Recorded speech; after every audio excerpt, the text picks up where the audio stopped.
2023, and with it brings a time of year that I get the most common question each and every year, and that's the question of, Chris, how is the market faring or bouncing back into the new year 2023 after the festive and new year break that's well and truly behind us now?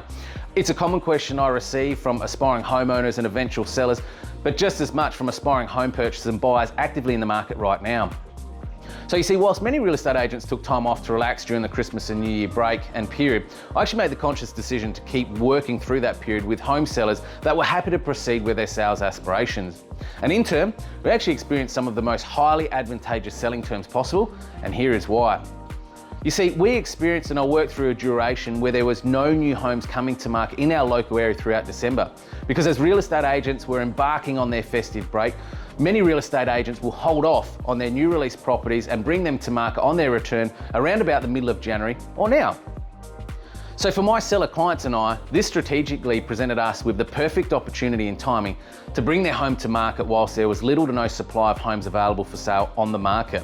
This ultimately removing the risk of more competing properties on the market at the same time as us, and absolutely leaving far less choice for the active buyers who are still actively on the market right now, yet looking to secure their property dreams into 2023.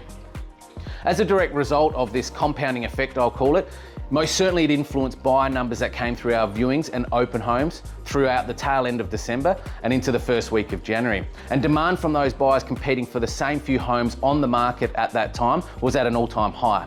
We experienced multiple offers across every property, which created competitive selling terms and an environment for our seller clients who experienced options, most certainly had choice.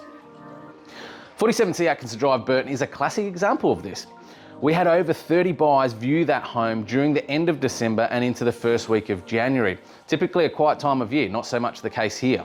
5 offers were received on that property, which presented my seller client with option and choice most certainly. We've put the property and sold it well and truly above the seller's expectations, but more importantly, we've sold that home higher than similar comparable homes that sold in the prior October to December quarter. So, what will be important as to the future state of the property market in the first January to March quarter of 2023? Well, it's simply all about the volume of homes that do or do not come to market between now and the end of March. So you see, this is where I absolutely pride myself on transparency with aspiring sellers and take an approach of not just getting that next home on the market for that next for sale signboard opportunity, but I strategically will take a step back with you to take a look at what supply is on the market that we may likely compete against before we take your home to the market. I'm all about celebrating the sold result with you, not just chasing that next for sale signboard opportunity, and supply versus demand absolutely directly influence a home sold result and price, but most importantly, your overall experience. So here's some of my useful tips as we lead into the first quarter, January to March period of 2023. If you're an aspiring home seller this year, absolutely monitor supply of homes closely before taking your home to market from now to the end of March. Take a buyer's approach and look at the homes on the market directly sounding your home before you go to market that buyers may likely compare your home against. Assess the right agent to work for you, not based on how many homes they're holding or have on the market for sale right now, but their for sale to sold ratio and their average days on market.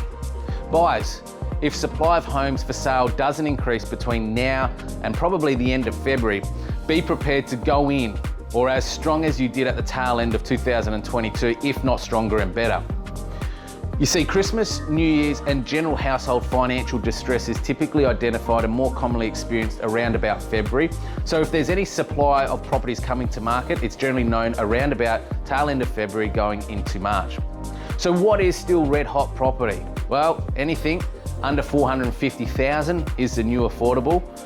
Anything that's 4 bed, 2 bath, 2 living areas, I simply can't get enough of them for the current buyer demand in the market looking for that type of home right now.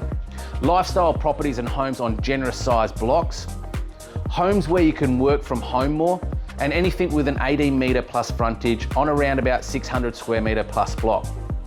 So whatever your property aspirations are throughout 2023, please feel free to reach out to me anytime for a direct and transparent advice, and I look forward to helping you with all your property aspirations in 2023. I'm Chris Jansen from eXp Realty.